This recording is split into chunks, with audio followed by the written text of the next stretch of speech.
You're looking sharp, you're looking good, you've come so far. And we know how to make the most of who you are. Father to son, it's what we've always done. To let the best a man can get.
Lately, I just feel tired.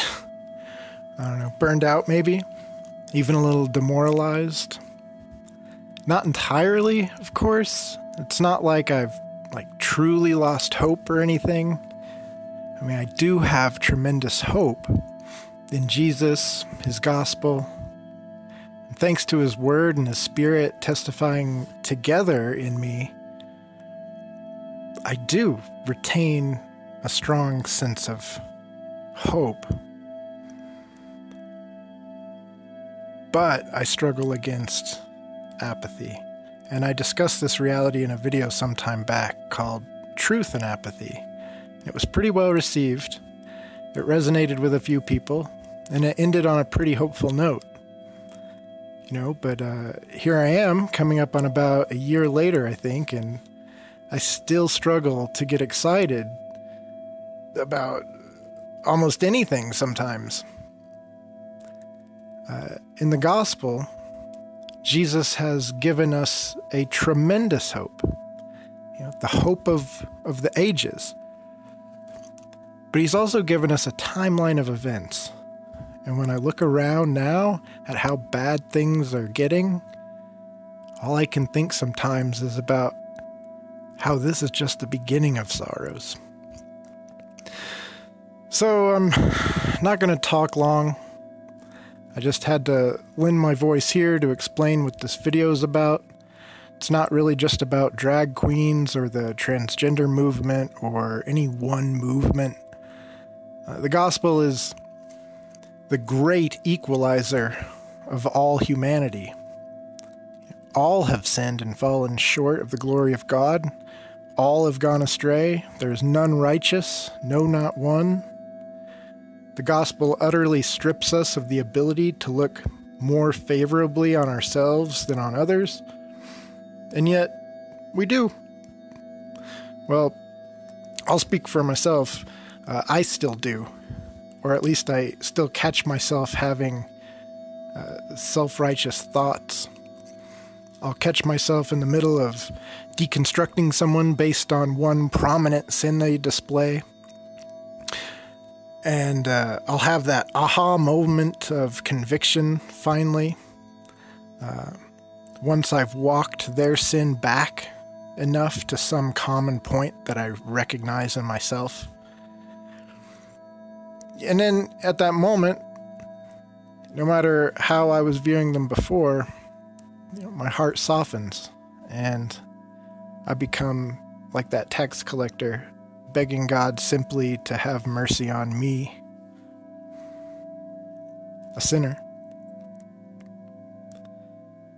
It's clear to me that self-righteousness leads to a form of self-righteous indignation, and then that inevitably leads to constant states of anger and bitterness towards the world.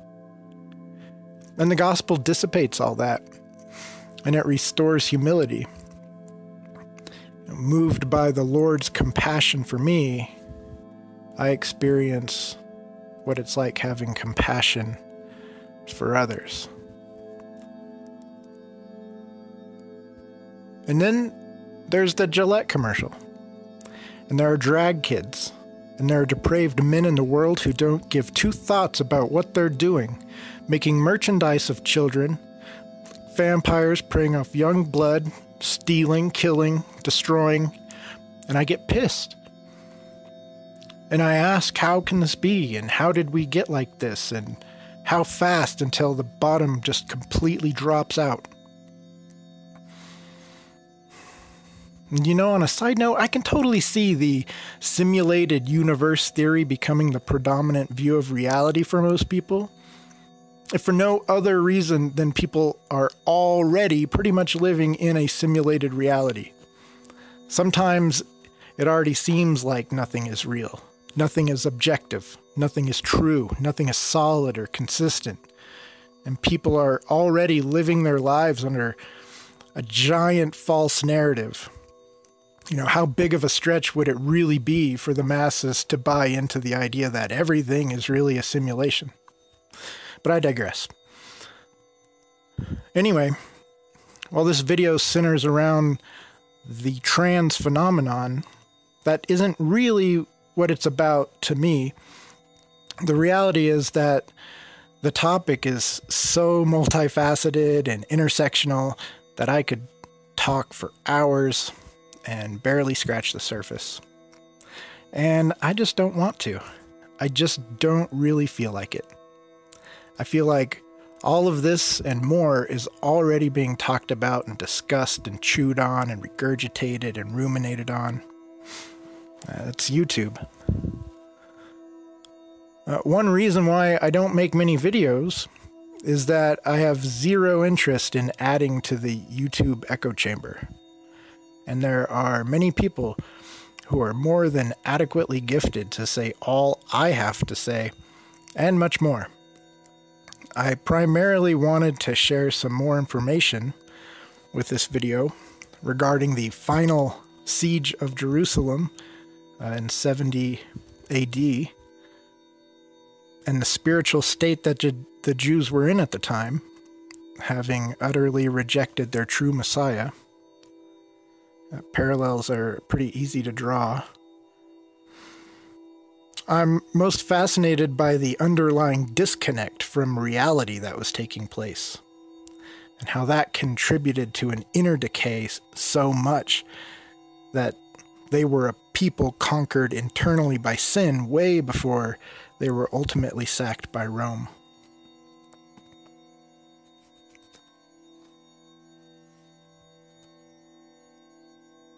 So, I'm going to share a few video clips that I've come across lately and read a chapter from Josephus where he records some of the things taking place prior to the siege. Okay.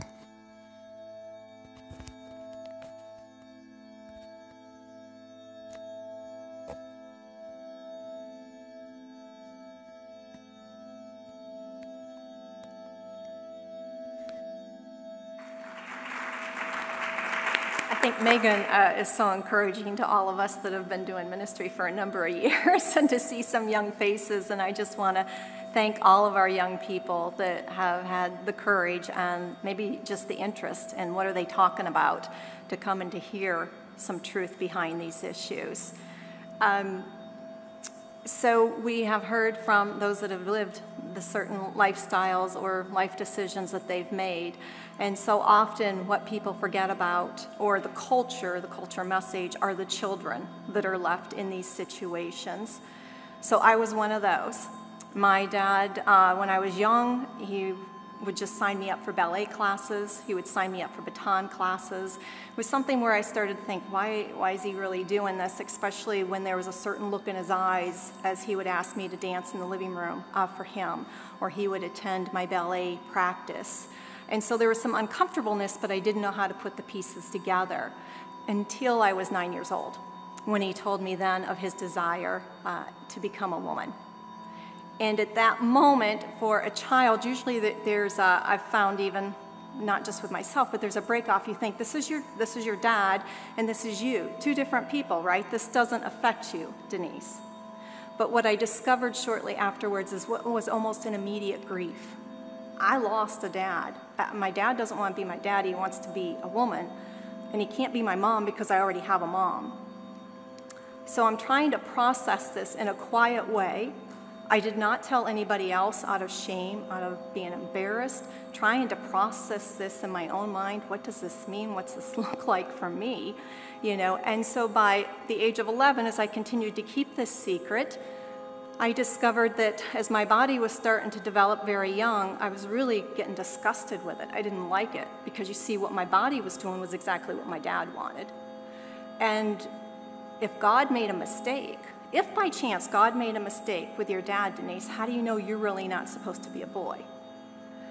Now, to actually take that thought, all it takes is one thought for the enemy to come in with any type of brokenness that we struggle from, to take us into more of a mess. That I would actually play this role out in my bedroom. I'd shut the door, and I would walk like a man. I would imagine what I would look like with the beard, with the mustache, the suit. And then I got to the point, what does this mean for a relationship? Because if you're really a boy, or you're going to become a man, then you know you're going to want to be married to a woman, because you're going to want to look normal. And so to play that out, you know, of bending over and kissing a girl, and just the mass confusion that had entered my life at that time. Well, I found that as this continued on in our home, by the time I was 13, 14, like I said, I developed young, and I was not a very petite young girl. I discovered that my dad was now into my clothes. I was finding them in the oddest places, behind the bathroom towels, or in the back seat of the truck, or up in the attic. And at first I thought maybe I didn't put those clothes away in the proper way. You know, I didn't put the fabric sheet. My mother worked afternoons, so I did a lot of the caretaking with my 4 younger siblings. And then reality hit me, where I had to face what was really happening. And at that point, I knew I had no boundaries. There were no boundaries between my dad, what was mine that did not belong to him. And so with this chaotic chaos continuing down the spiral effect, what does a child do? They look for somewhere to numb their own pain. And so I found that with alcohol. I would save up my lunch money and go drinking with my friends, you know, on bathroom breaks or football games, whatever it was, to escape. I went through the phase that since my dad was not there to give me that affirmation from a father's love, then I could find that in other boys. And so there was a little game that I started to play in the high school as I'd walk around, and once I captured somebody's attention or their interest for a certain period of time, it was on to the next one. So emotionally, I was a mess. Now today, as George had said, this is my frustration for you young people, for the young people that are going to come after you. If I would have went to high school, to my counselor at 7th or 8th grade, and said, I'm struggling here, and I think maybe I'm supposed to be a boy. I can see what I look like, and I understand how they walk, and I'm really starting to feel comfortable in that. What do you think they would tell me today? To do it.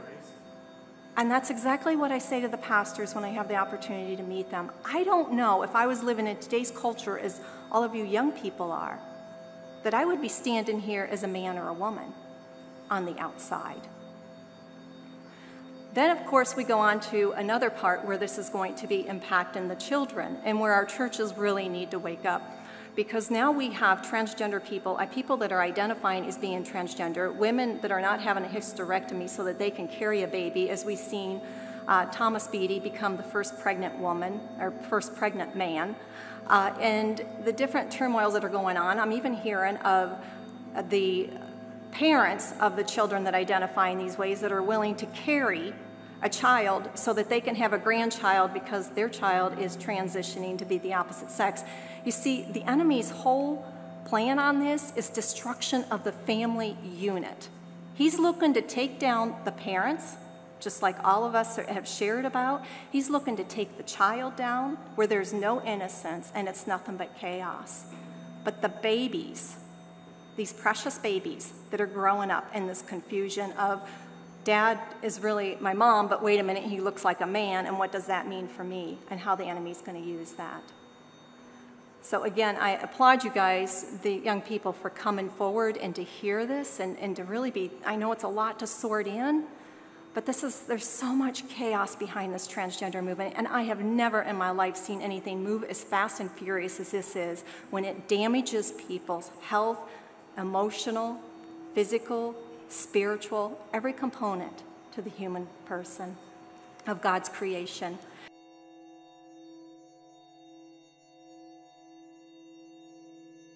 And then you have post-structuralism, postmodernism having undermined any idea of history as having meaning. All interpretation is simply what we project and import into the materials, and therefore there's a style of writing now about society that is very fragmented. It's like the new historicism. Everything is very atomized and so on. There's no. Whereas I truly believe that there are huge patterns in history that can be observed.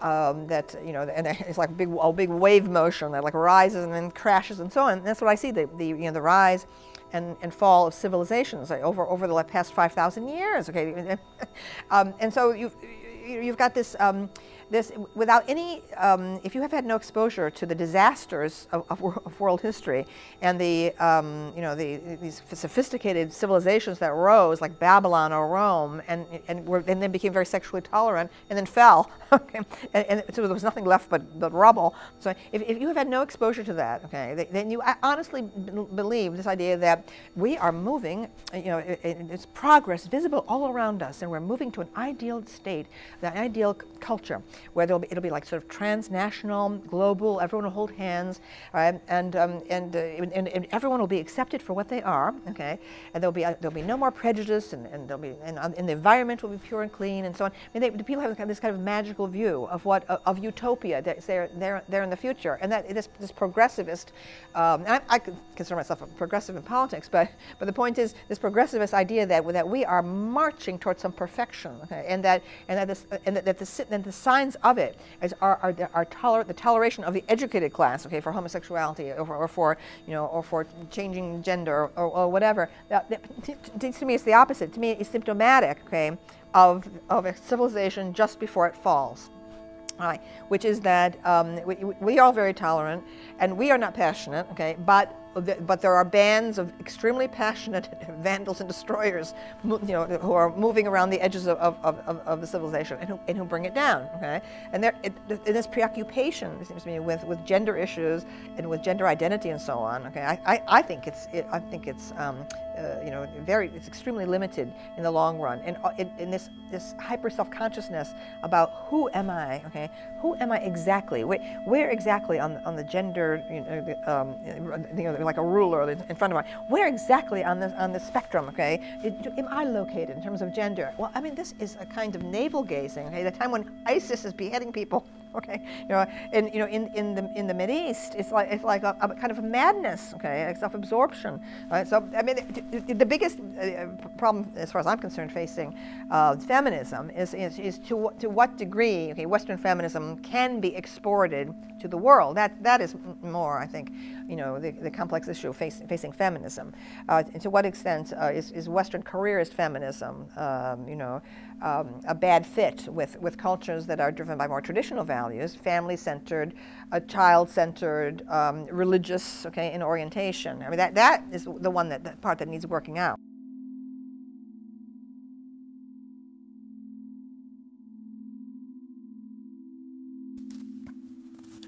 So this is from the History of the Destruction of Jerusalem by Flavius Josephus, written in 75 AD. Book 4, Chapter 9, Section 10. The Pollution of the Transvestite Leaders. And now, as soon as Simon had set his wife free and recovered her from the zealots, he returned back to the remainders of Idumea, and driving the nation all before him from all quarters, he compelled a great number of them to retire to Jerusalem. He followed them himself also to the city, and encompassed the wall all around again. And when he lighted upon any laborers that were coming thither out of the country, he slew them. Now this Simon, who was without the wall, was a greater terror to the people than the Romans themselves, as were the zealots who were within it, more heavy upon them than both of the other. And during this time did the mischievous contrivances and courage of John corrupt the body of the Galileans. For these Galileans had advanced this John and made him very potent, who made them suitable requital from the authority he had obtained by their means. For he permitted them to do all things that any of them desired to do, while their inclination to plunder was insatiable, as was their zeal in searching the houses of the rich, and for the murdering of the men and the abusing of the women. It was sport to them. They also devoured what spoils they had taken, together with their blood, and indulged themselves in feminine wantonness, without any disturbance, till they were satiated therewith, while they decked their hair, and put on women's garments, and were besmeared over with ointments, and that they might appear very comely, they had paints under their eyes, and imitated not only the ornaments, but also the lusts of the women, and were guilty of such intolerable uncleanness, that they invented unlawful pleasures of that sort. And thus did they roll themselves up and down the city, as in a brothel house, and defiled it entirely with their impure actions. Nay, while their faces looked like the faces of women, they killed with their right hands, and when their gait was effeminate, they presently attacked men, and became warriors, and drew their swords from under their finely dyed cloaks, and ran everybody through whom they alighted upon. However, Simon waited for such as ran away from John, and was the more bloody of the two. And he who had escaped the tyrant within the wall was destroyed by the other that lay before the gates, so that all attempts of flying and deserting to the Romans were cut off, as to those that had a mind to do so. Yeah, as I read that, I'm just kind of blown away by what's being described there. I don't know the specific players involved and what the exact context is here, but I understand the general behavior being described is that of a sort of transvestite gang that would prey off people and entice men by looking like women and then rob and kill them. And it was just something about Jerusalem's history that I had not heard before. And so I found it interesting and wanted to share. That's all.